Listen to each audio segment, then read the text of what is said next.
Can rubbing bone ash on your eyes actually let you see ghosts? I mean, it sounds wild, right? Definitely sounds like something straight out of really old folklore. Totally. But what if someone really did it? Like, actually tried it? Well, that specific belief, it isn't quite as isolated as you might think. The idea that certain substances or actions can open your perception, that's found in a lot of cultures. Oh, interesting. Yeah, connecting remains of the dead like bone ash directly to seeing the unseen.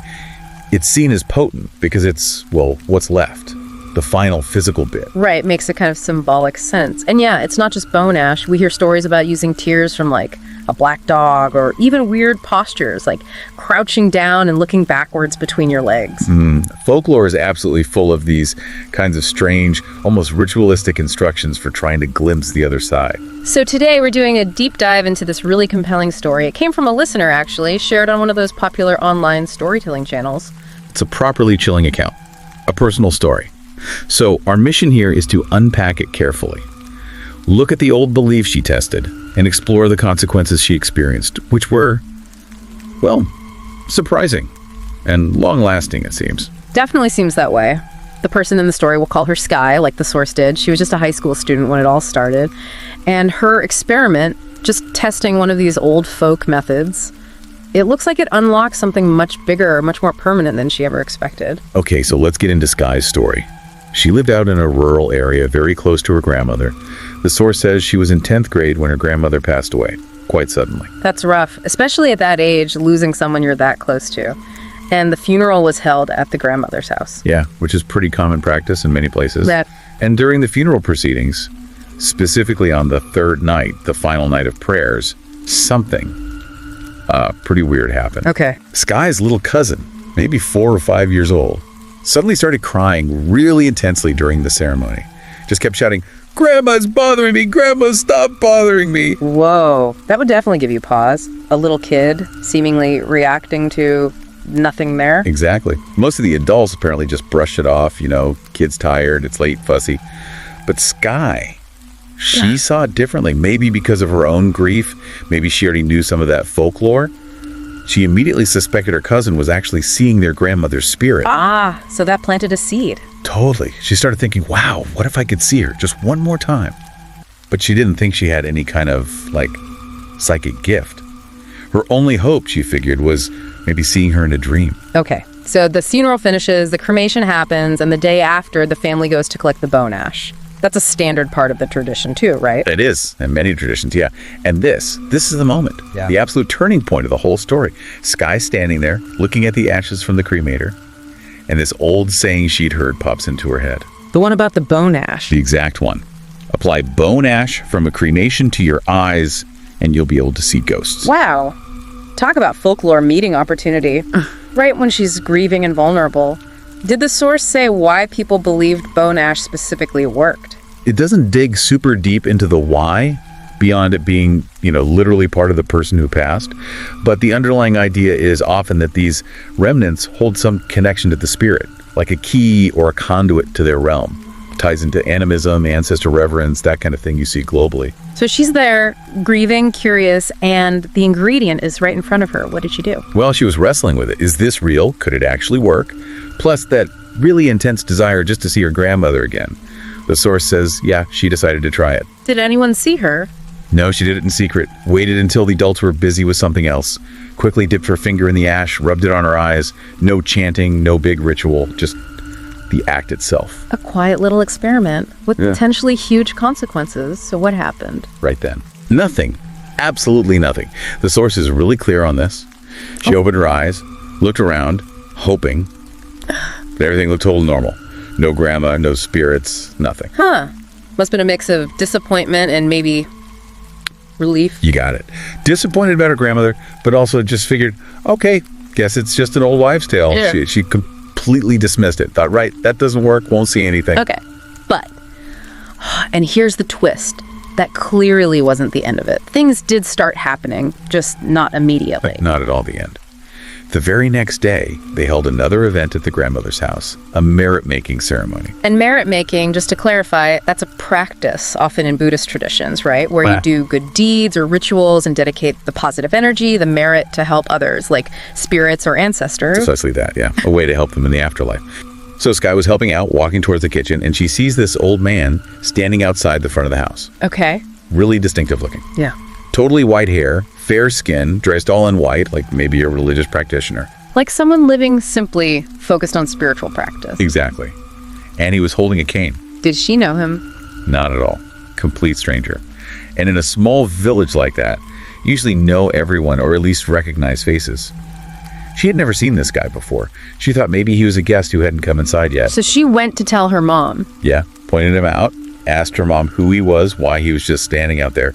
Her mother looked. And saw. Nothing. Yeah. Nobody. Her mom just got this totally confused look, even told Sky off a bit, thinking she was tired or seeing things. But Sky was baffled because she could still clearly see him, standing right there while her mom's saying there's no one. She insisted he was there. Yep. She decided, fine, I'll go ask him myself, prove he's real. But just then, her grandmother called her away to help in the kitchen for a second, just grabbing plates. And when she got back, He was gone. Vanished. And looking around outside, nobody fitting that description anywhere. She even walked out towards the road, thinking maybe he'd just wandered off. but then she saw something else. Something more. Yeah, much more. And way more unsettling, she saw a whole crowd of people, men, women, children, old folks, standing on the road, gathered sort of outside the house perimeter.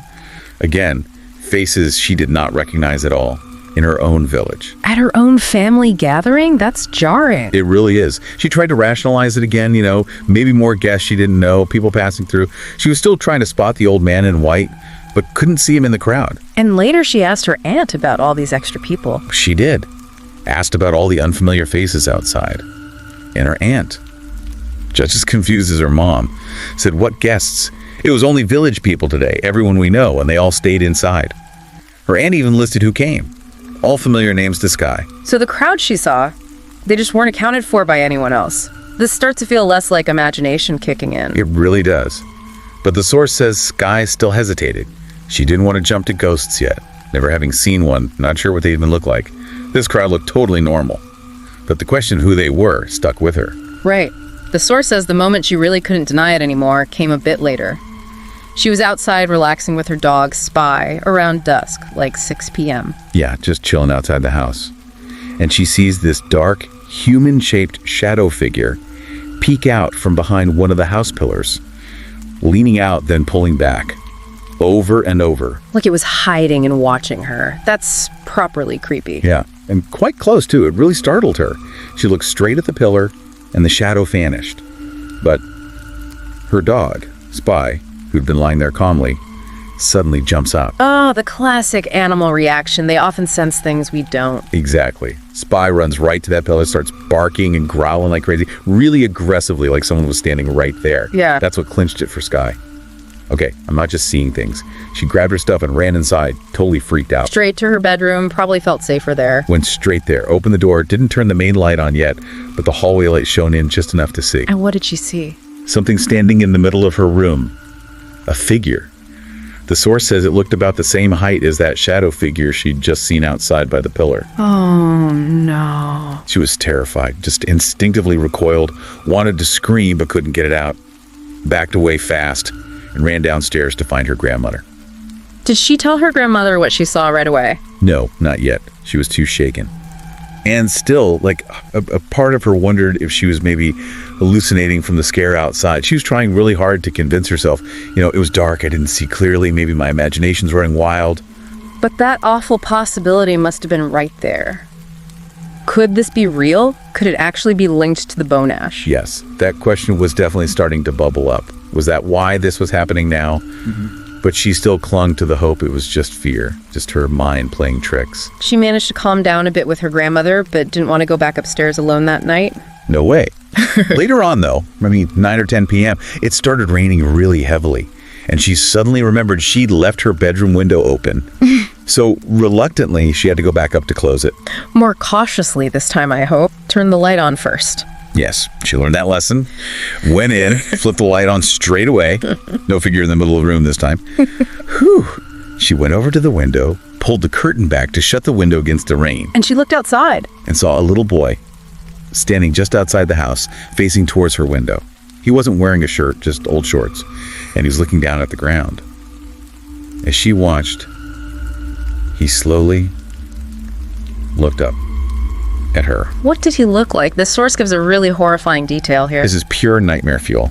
The source says his face was completely blank. Blank. Yeah, no eyes, no nose, no mouth, just smooth, white, featureless skin where his face should have been. Oh my god, that visual, just emptiness where features should be. That's incredibly disturbing. It absolutely was. She gasped, or maybe yelled out the sources. Yeah. Slammed the window shut, grabbed her pillow and blanket, and just bolted downstairs again to sleep with her grandmother. Barely slept at all that night. Totally traumatized. Understandable. So the next morning, still shaken, she finally asks her grandmother about the house, right? Any weird history, old stories about the land? Yeah, she needed answers. Her grandmother was hesitant at first, maybe didn't want to scare her more. But Sky was so obviously upset and persistent, her grandmother finally told her something she'd never heard before.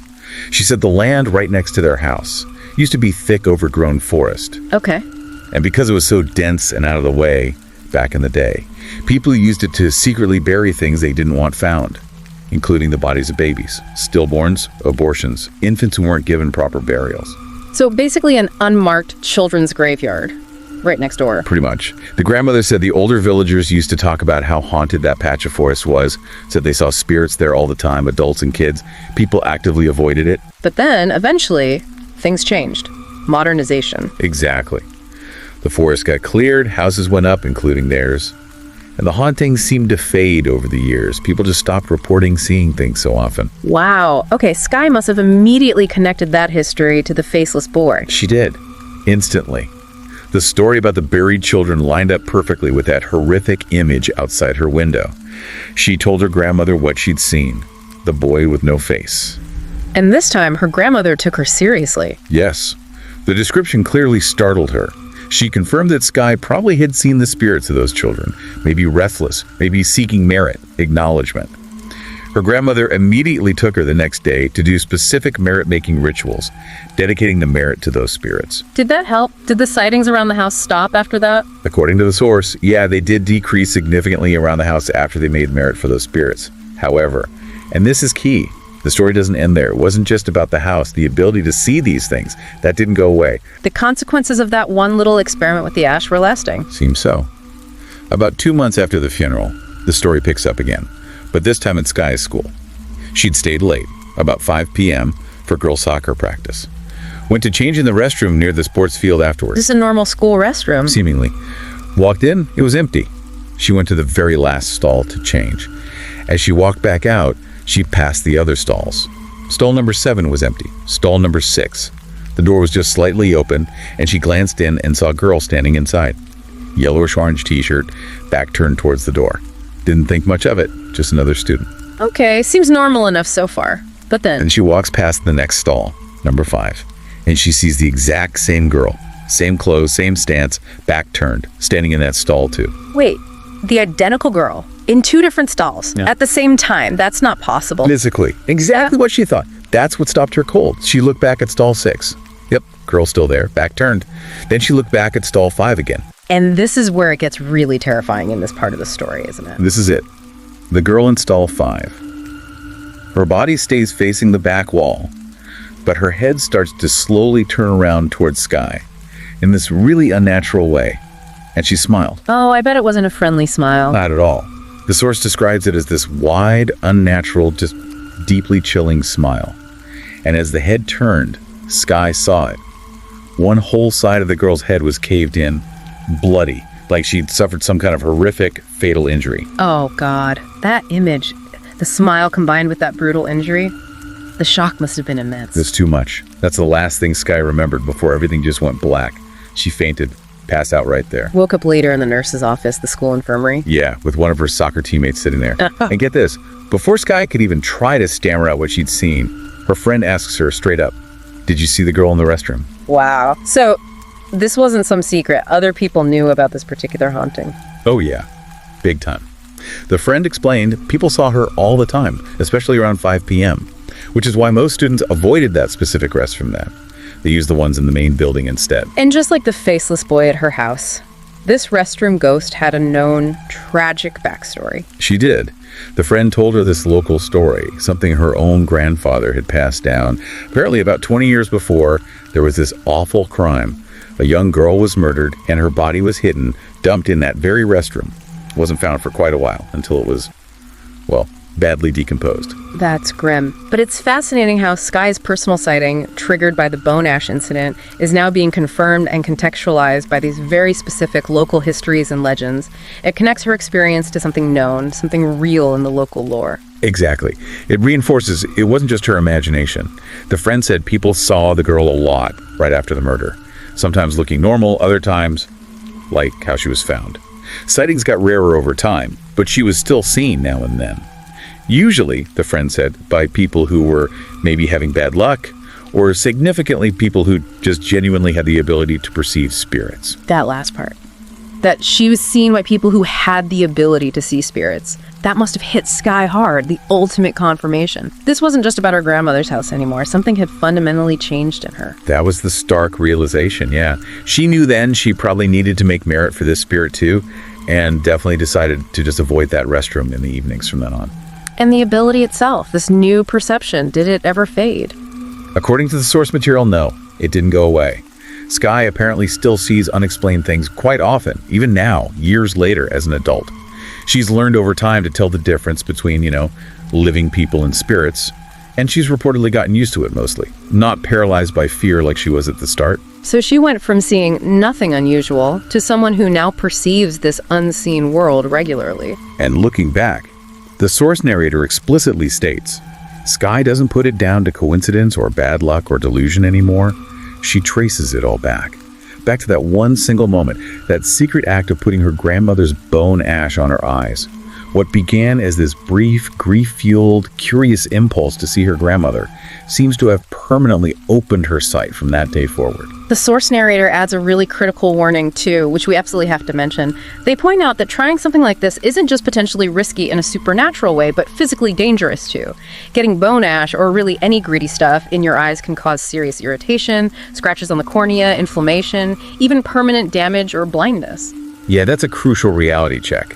Curiosity about folklore, especially when it involves messing with physical substances near your eyes, can have very real, very negative physical world consequences, not just potentially spooky ones. The source also hints there might be spiritual ways to try and close that sight again, but it involves finding specialized practitioners, specific rituals, things that might be hard to find or access today. So Skye's story ends up being this incredibly vivid, really unsettling illustration of how simple curiosity may be mixed with grief, especially when it involves testing old folklore about the supernatural.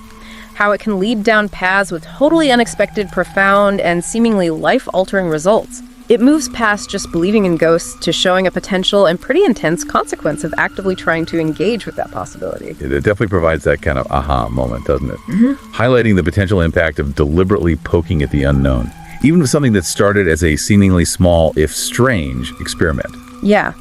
The source connects a very specific, kind of bizarre, traditional practice directly to a lasting change in someone's fundamental perception of the world. It really makes you think about that blurry line, between folklore, genuine personal experience, and what we actually understand, or maybe what we don't understand about the reality around us. Mm-hmm. It leaves you with a pretty provocative question to mull over, thinking about Skye's journey. Are there some kinds of knowledge, some doors, some experiences that are maybe best left unopened, best left unexplored?